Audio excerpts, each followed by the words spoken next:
السلام علیکم ورحمۃ اللہ وبرکاتہ۔ سب احباب اور دوستوں سے گزارش ہے کہ ویڈیو کو آخر تک ضرور دیکھیں اور ویڈیو کو لائک اور شیئر ضرور کریں۔ اللہ کا ذکر جسم اور روح کی غذا ہے۔ اس سے انسان کا جسم اور اس کی روح زندہ اور باقی رہتی ہے۔ جو اللہ کے ذکر سے غافل اور اس کی یاد سے دور ہو جاتا ہے وہ نہ صرف بہت ساری دنیاوی اور جسمانی خسارے میں رہتا ہے بلکہ اس کی روح تک مردہ ہو جاتی ہے۔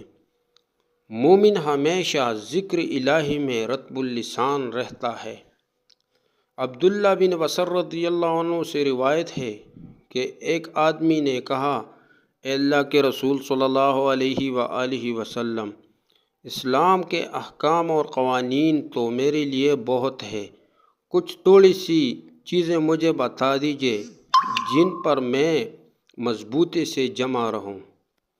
تو آپ صلی اللہ علیہ وآلہ وسلم نے فرمایا، اللہ کا ذکر، ہر وقت اللہ کا ذکر کرو، تمہاری زبان ہر وقت، تاکہ تمہاری زبان ہر وقت اللہ کی یاد اور ذکر سے تر ہو۔ اس لیے ہمیں سدا اپنے خالق اور مالک اور اس کی حمد و ثنا کرنا چاہیے۔ یہ ہمارے لیے لازم فریضہ ہے۔ ہم سوتے جاگتے، اٹھتے بیٹھتے، چلتے پھرتے، کھاتے پیتے ہمیشہ اس کی مہربانی کے محتاج ہے۔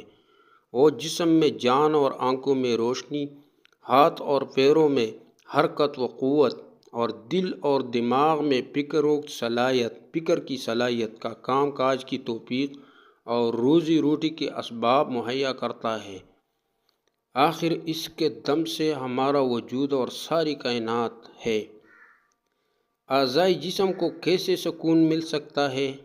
اس بات کو اکثر مسلمان سمجھ لیتے ہیں۔ آئیے میں آپ کو ایک عظیم ذکر بتاتا ہوں جس کے پڑھنے سے عظیم فائدہ حاصل ہوتا ہے۔ وہ عظیم فائدہ گناہوں کی مغفرت اور جنت میں داخلہ نصیب ہونا ہے۔ ابو سعید خدری رضی اللہ عنہ کہتے ہیں کہ رسول اللہ صلی اللہ علیہ وآلہ وسلم نے فرمایا، رضیت باللہ ربا وبالاسلام دینا وبمحمد صلی اللہ علیہ وآلہ وسلم نبیا۔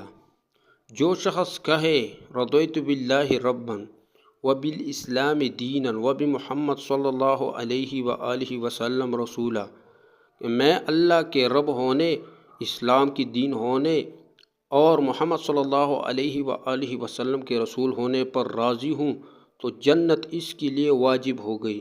سبحان اللہ! یہ 3 کلمے اور جنت کی ضمانت